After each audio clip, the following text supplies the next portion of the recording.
Assalamualaikum warahmatullahi wabarakatuh.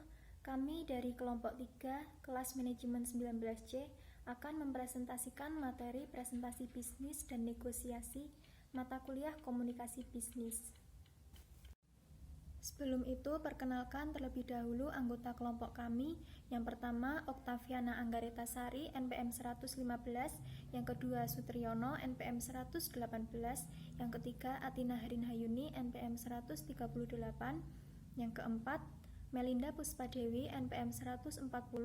Yang kelima, Amadia Arinta Kusuma Putri, NPM 148. Dan yang terakhir, Dandi Rahmat, NPM 150. Yang pertama adalah pengertian presentasi bisnis. Presentasi bisnis merupakan bentuk komunikasi yang berorientasi pada proposal yang disajikan dalam suatu lingkungan bisnis kepada khalayak yang relatif homogen dari berbagai tingkat pengambil keputusan. Adapun tujuan dari presentasi bisnis yaitu ada 4. Yang pertama, menginformasikan pesan-pesan bisnis kepada audiens. Yang kedua, menghibur audiens. Yang ketiga, menyentuh emosi audiens. Yang keempat, memotivasi audiens untuk bertindak. Yang selanjutnya adalah persiapan presentasi bisnis. Terdapat 4 tahap dalam persiapan presentasi bisnis. Yang pertama, penguasaan terhadap topik atau materi yang akan dipresentasikan. Yang kedua, penguasaan berbagai alat bantu presentasi dengan baik. Yang ketiga, mampu menganalisis audiens. Yang keempat, menganalisis berbagai lingkungan lokasi atau tempat untuk presentasi. Yang selanjutnya adalah alat bantu presentasi bisnis. Papan tulis hitam dan putih atau sering disebut sebagai blackboard dan whiteboard. Di sini ada keunggulan dan kelemahan dari keduanya. Keunggulan yang pertama itu fleksibilitas dalam penulisannya. Yang kedua, kemudahan dalam melakukan koreksi. Yang ketiga, dapat merangkum pendapat peserta maupun pembicara pada saat yang bersamaan. Kemudian, kelemahannya, yang pertama, tulis tangan itu seringkali sulit dibaca oleh pembaca. Yang kedua, pembicara menutupi peserta saat menulis. Yang ketiga, pembicara tidak dapat melakukan dan berbicara pada saat yang sama. Yang keempat, tersedianya papan tulis yang sangat terbatas sehingga apabila sudah penuh harus dihapus terlebih dahulu.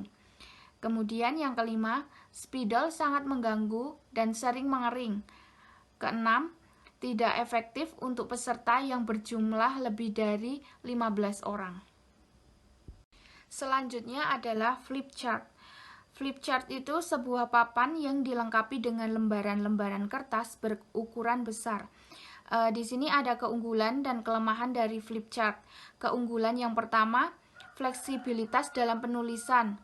Yang kedua, pembicara dapat mempersiapkan penulisannya sebelum presentasi dilakukan. Yang ketiga, pembicara dapat merujuk catatan sebelumnya. Yang keempat, biaya lebih efektif atau biaya relatif murah. Yang kelima, bisa diletakkan di mana saja. Selanjutnya, kelemahan. Kelemahan yang pertama itu sulit dibaca karena keterbatasan tulisan. Yang kedua, pembicara menutupi peserta saat menulis. Yang ketiga, pembicara tidak dapat menulis dan berbicara pada saat yang sama. Yang keempat, mutu kertas yang jelek, kemungkinan spidol yang digunakan itu macet. Yang kelima, kertas flip chart hanya digunakan sekali saja. Yang keenam, muncul suara berisik ketika mengganti lembar kertas. Yang ketujuh, tidak cocok untuk peserta lebih dari 20 orang. Transparansi overhead project. Di sini ada keunggulan dan kelemahan dari transparansi overhead project. Keunggulan yang pertama itu cepat dan mudah jika menggunakan fotokopi. Kemudian yang kedua, dibuat dengan artwork dengan kualitas tinggi dan biaya relatif mahal. Yang ketiga, layar tetap jelas meskipun ditempatkan di tempat yang terang. Yang keempat, visual dapat dioperasikan secara cepat dan mudah. Yang kelima, informasi dapat ditampilkan secara progresif meskipun dilakukan secara manual.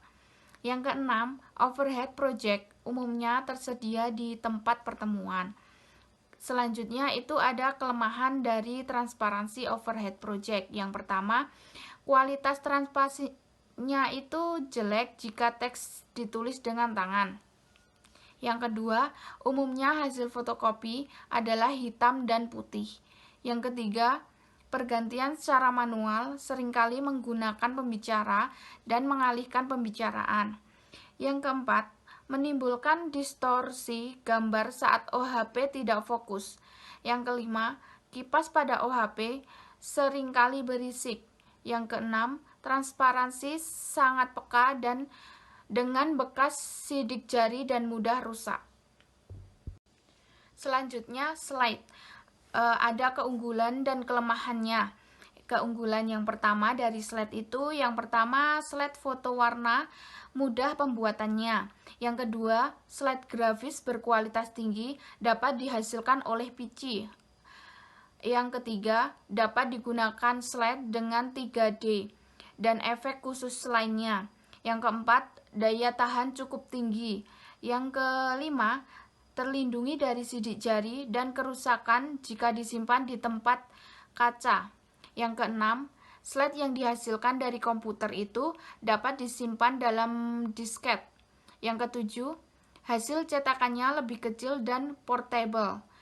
Selanjutnya, kelemahan. Yang pertama, proses produksi slide film 35 mm memerlukan waktu cukup lama. Yang kedua, harganya itu relatif mahal. Yang kemudian ada papan tulis elektronik. Dalam papan tulis elektronik ini memiliki keunggulan serta kelemahan. Untuk keunggulan, yang pertama ada fleksibilitas dalam penulisan materi. Yang kedua, koreksi dapat dilakukan dengan mudah. Yang ketiga, yaitu mampu menampilkan tulisan pembicara dan peserta pada layar tersebut. Dan yang keempat, yaitu hasil cetakan dapat disimpan maupun diedarkan kepada peserta. Sedangkan untuk kelemahannya, itu cenderung mereka tulis tangan. Yang kedua, peserta sering terhalang pembicara saat menulis. Yang ketiga, pembicara tidak dapat menulis dan berbicara secara bersamaan. Yang keempat, hasil cetakan sering berkualitas rendah dan sulit dibaca.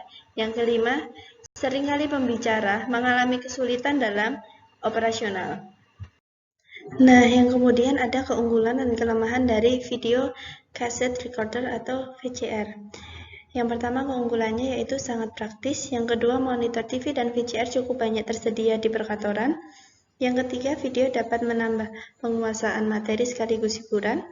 Yang keempat, tersedia pokok materi subjek secara luas termasuk latihan perusahaan dan program motivasional. Sedangkan untuk kelemahannya, yang pertama yaitu kualitas tampilan lebih rendah jika diproyeksikan dalam layar lebar. Yang kedua yaitu perlu kecermatan dalam memilih peralatan dan jenis video yang akan digunakan. Yang ketiga yaitu untuk peserta yang relatif banyak, saran video ini sangat kurang efektif. Dan kelemahan yang terakhir yaitu diperlukan tenaga ahli khusus untuk operator video. Yang kemudian yaitu ada keunggulan dan kelemahan dari panel LCD proyektor. Untuk keunggulannya yang pertama yaitu proyeksi data secara langsung dari PC secara real time. Yang kedua, proyeksi langsung memungkinkan tingkat interaktifnya makin tinggi. Yang ketiga, panel LCD dapat diletakkan di bagian atas dari proyektor overhead standar. Untuk kelemahannya, yang pertama, panel LCD versi lama cenderung menghasilkan kualitas gambar yang jelek. Yang kedua, keterbatasan kualitas gambar dari proyektor overhead karena rendahnya kekuatan watt. Dan yang terakhir, ada 3 peralatan yang diperlukan untuk panel LCD proyektor ini. Yang pertama yaitu komputer, yang kedua proyektor overhead, dan yang terakhir panel LCD. Yang kemudian ada analisis audiens. Yang pertama yaitu siapa audiensnya. Analisis audiens ini berkaitan dengan kepada siapa seseorang itu berbicara. Semakin banyak informasi yang dapat diperoleh dari para audiens, pembicara semakin mudah melakukan presentasi secara tepat. Audiens ini dapat ditinjau dari pekerjaan, jabatan, status, usia, jenis kelamin, agama, dan lain-lain. Yang kedua yaitu ada apa yang diinginkan oleh audiens. Hal ini disampaikan agar pesan-pesan bisnis ini dapat sesuai dengan yang diharapkan. Pembicara yang baik perlu mengetahui apa yang diinginkan oleh audiens Dengan memahami apa yang menjadi harapan audiens, seorang pembicara tentunya akan berupaya semaksimal mungkin untuk melakukan presentasi sebaik mungkin sehingga dapat memuaskan keinginan audiensnya.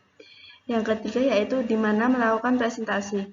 Bagi pembicara, pemahaman terhadap tempat presentasi dilakukan sangat penting. Pemahaman tempat presentasi akan membantu pembicara untuk menyusun strategi yang tepat. Dan yang keempat ada kapan melakukan presentasi. Seorang pembicara perlu memperhatikan secara seksama kapan melakukan presentasi bisnis seperti rincian mengenai tanggal, bulan, hari, dan jam berapa presentasi itu harus disampaikan. Yang kelima ada mengapa melakukan presentasi. Sebelum melakukan presentasi bisnis, seorang pembicara harus mampu menjawab pertanyaan, mengapa harus melakukan presentasi bisnis? Jawaban atas pertanyaan tersebut tentunya akan sangat bervariasi antara seseorang dengan yang seseorang lain. Bagi seseorang, presentasi bisnis dilakukan karena memang ada informasi penting yang harus segera dipresentasikan kepada pihak lain atau audiens lain. Dan yang terakhir ada bagaimana melakukan presentasi. Seorang pembicara yang satu dengan pembicara yang lain tentunya memiliki strategi presentasi yang berbeda-beda.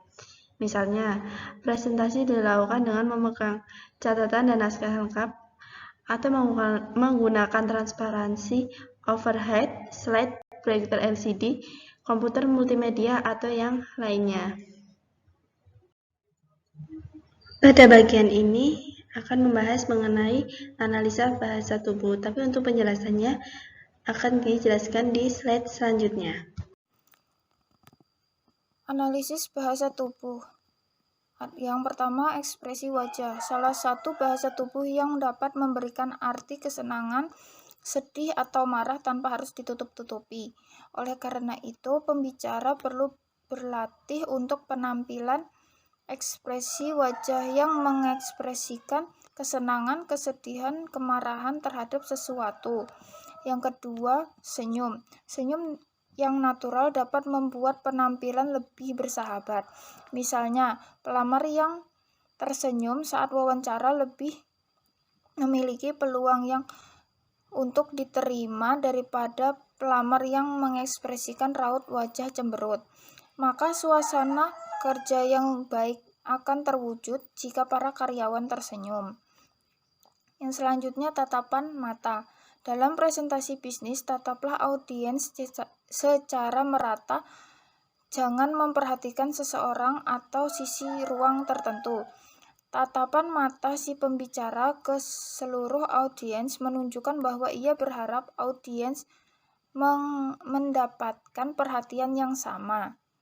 Yang terakhir, gerakan tangan. Gerakan tangan dapat membantu pembicara untuk lebih memperkuat topik bahasan tertentu. Misalnya, pembicara menggerakkan tangan secara terbuka yang menunjukkan kejujuran, tangan mengepal dan diangkat ke atas menunjukkan ketegasan, memasukkan tangan ke dalam saku menunjukkan ketidakyakinan atau tidak santai. Yang terakhir, mengepal tangan dan diarahkan ke muka seseorang menunjukkan kemarahan. Gerakan bahu. Dalam presentasi bisnis, gerakan bahu menunjukkan kepercayaan diri atau menyerah. Gerakan bahu yang tegak dengan kepala ke atas menunjukkan sikap yang penuh percaya diri atau siap untuk tampil. Yang kedua, gerakan kepala. Gerakan kepala bagi pembicara dapat digunakan untuk menunjukkan sikap setuju atau menolak sesuatu. Misalnya, pembicara menganggukkan kepala atau menunjukkan sikap setuju atau mengiyakan sesuatu. Sebaliknya, jika pembicara menggelengkan kepala menunjukkan sikap tidak setuju atau menolak sesuatu. Yang ketiga, cara berdiri. Cara berdiri dalam melakukan presentasi bisnis merupakan hal yang positif, terutama karena posisi seseorang nampak lebih tinggi dan mudah mempergerak pernapasan. Cara berdiri di hadapan audiens merupakan salah satu faktor yang sangat menentukan keberhasilan presentasi bisnis. Berlatih presentasi bisnis. Berlatih presentasi bisnis dapat dilakukan dalam berbagai organisasi mulai dari lingkup kecil internal, misalnya usulan rancangan produk baru, peningkatan efisien kerja karyawan, dan usulan kerja karyawan, departemen, sampai ruang lingkup besar eksternal, misalnya presentasi bisnis untuk kerjasama dengan pihak lain, dan usulan ekspansi pabrik. Oke, yang selanjutnya itu ada bagaimana cara atau tips-tips untuk kita bisa lebih percaya diri dalam mempresentasikan apa yang akan kita sampaikan kepada audiens. Dan ini merupakan ada 5 poin yang kita rangkum, kendala-kendala apa sih dan bagaimana cara mengatasinya. Yang pertama ada gemetar. Gemetar ini ya sering ya dilakukan atau dialami oleh beberapa presenter dikarenakan mereka kurang rasanya percaya diri atau kurangnya persiapan yang mereka lakukan sebelum mempresentasikan, dan ketika mereka menghadapi audiens pasti gemeter, itu wajar.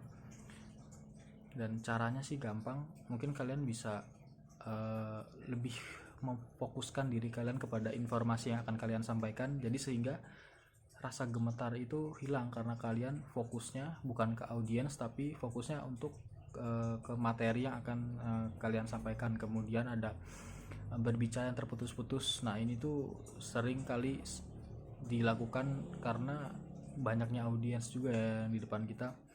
Ya caranya juga mudah. Ya mungkin kita bisa melakukan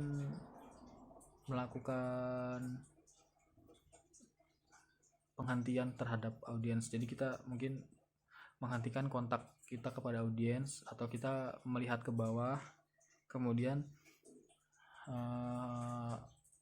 tarik napas lalu buang sampai kalian bisa rileks lagi dan kalian bisa melanjutkan mempresentasikan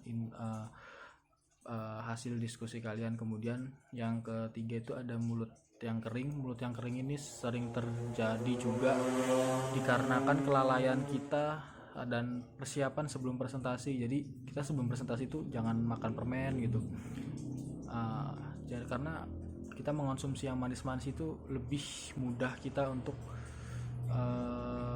merasa mulut kita kering saat kita menyampaikan informasi yang terlalu banyak. Jadi kita bisa, cara mengatasinya kita bisa meminta minum kepada teman atau moderator gitu, minum sehingga mulut kita biar nggak kering gitu kan. Kemudian ada tenggorokan yang tersumbat. Tenggorokan yang tersumbat ini sering terjadi dikarenakan terlalu banyaknya informasi. Ketika kita terlalu banyak ngomong itu mungkin di sini juga jadi tersumbat atau gatal, dan itu bisa diatasi dengan tarik nafas aja gitu. Terus yang terakhir ada napas yang tersenggal-senggal. Ini juga biasanya terjadi ketika presentasi. Jadi caranya ya mungkin Peninjauan lokasi. Peninjauan lokasi merupakan salah satu faktor yang perlu dipertimbangkan sebelum melakukan presentasi bisnis. Pengecekan semua alat sangat diperlukan agar tidak terjadi kendala. Ruangan yang ber-AC pun sangat penting karena membuat para audiens merasa nyaman dan tenang, serta pembicara lebih nyaman untuk melakukan presentasi bisnis. Adapun hal-hal yang perlu diperhatikan dalam peninjauan lokasi seperti menginformasikan pesan-pesan bisnis kepada audiens, menghibur audiens, menyentuh emosi audiens, memotivasi audiens untuk bertindak. kemudian ada beberapa tips atau cara agar presentasi bisnis dapat mencapai sasarannya. Itu yang pertama itu mengidentifikasi audiens. Ini tuh sebenarnya penting ya. Kenapa? Karena dengan kita mengidentifikasi audiens tersebut, kita paham bagaimana model atau sifat-sifat atau karakter serta bagaimana cara berpikir para audiens agar pesan yang kita sampaikan tuh bisa tepat kepada sasaran, yaitu audiens tersebut. Kemudian ada buatlah pokok-pokok pikir presentasi bisnis. Pokok-pokok itu dalam artian agar presentasi yang kita sampaikan atau informasi yang kita sampaikan itu berbobot dan informasi yang diterima pun oleh audiens itu ya bisa tersampaikan. Jadi semua itu harus dipersiapkan. Kemudian tuliskan teks presentasi bisnis secara lengkap. Ya, ini memudahkan audiens juga untuk mengetahui informasi yang kita sampaikan atau produk-produk yang kita presentasikan ke audiens. Kemudian buatlah rangkuman ke dalam subjudul. Ini juga mempermudah kita sebagai presenter agar kita lebih mudah dalam menyampaikan karena semua sudah dirangkum ke dalam subjudul. Kemudian tulislah ke dalam ukuran kartu pos untuk mempermudah kita dalam memberikan informasi atau merangkum informasi dan juga lebih praktis. Kemudian ada negosiasi. Negosiasi itu yaitu suatu cara untuk mencapai suatu kesepakatan melalui diskusi formal. Negosiasi merupakan suatu proses saat dua pihak mencapai perjanjian yang dapat memenuhi kepuasan semua pihak yang berkepentingan dengan elemen-elemen kerjasama dan kompetisi. Jadi negosiasi itu ya percakapan antara kedua belah pihak dalam menentukan atau mencapai persetujuan. Kemudian ada hal-hal yang perlu diperhatikan untuk mendapatkan kesepakatan dua belah pihak. Yang pertama adalah persiapan yang cermat. Persiapan yang cermat ini sangat berpengaruh untuk mendapatkan kesepakatan kedua belah pihak. Yang kedua itu presentasi dan evaluasi yang jelas mengenai posisi kedua belah pihak. Yang ketiga keterampilan, pengalaman, motivasi, pikiran yang terbuka. Yang keempat ada pendekatan yang logis atau masuk akal. Yang kelima yaitu kemauan untuk membuat konsensi melalui kompromi. Kemudian ada proses bernegosiasi. Jadi dalam bernegosiasi itu agar kita mendapatkan kesepakatan di antara kedua belah pihak lebih meyakinkan. Jadi ada proses-proses yang harus kita lakukan, jadi nggak ngasal.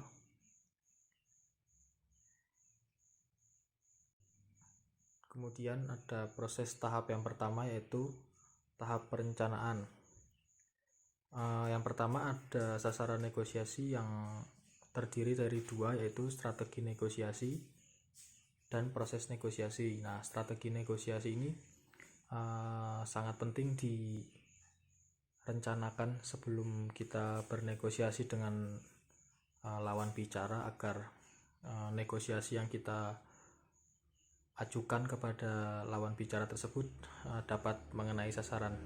Kemudian ada proses negosiasi, yaitu proses di mana negosiasi ini berlanjut atau dilakukan, yaitu strategi negosiasi sendiri dibagi menjadi 3, yaitu yang pertama strategi kooperatif, yang kedua strategi kompetitif, dan yang ketiga strategi analisis. Berikut tahapan-tahapan penting dalam proses negosiasi.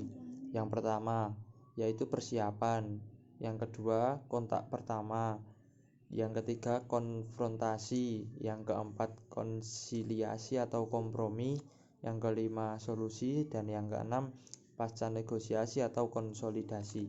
Selanjutnya yaitu tipe-tipe negosiator. Tipe-tipe negosiator itu dapat dibagi menjadi 3. Yang pertama negosiator curang, yang kedua negosiator profesional, yang ketiga negosiator bodoh, dan yang terakhir negosiator naif. Berikutnya tahap peninjau negosiasi dibagi menjadi 3, yaitu yang pertama untuk memeriksa apakah sudah mencapai tujuan, dan yang kedua pengalaman dan pelajaran bagi negosiator, dan yang ketiga pastikan kembali dan bangun kesuksesan Anda. Berikut beberapa tahap-tahap implementasi dibagi menjadi 4, yaitu yang pertama taktik cara Anda, yang kedua taktik bekerja sama, yang ketiga taktik tidak bertindak apa-apa, dan yang terakhir taktik melangkah ke tujuan lain. Mungkin baru itu yang bisa kelompok kami sampaikan, kurang lebihnya mohon maaf. Wassalamualaikum warahmatullahi wabarakatuh.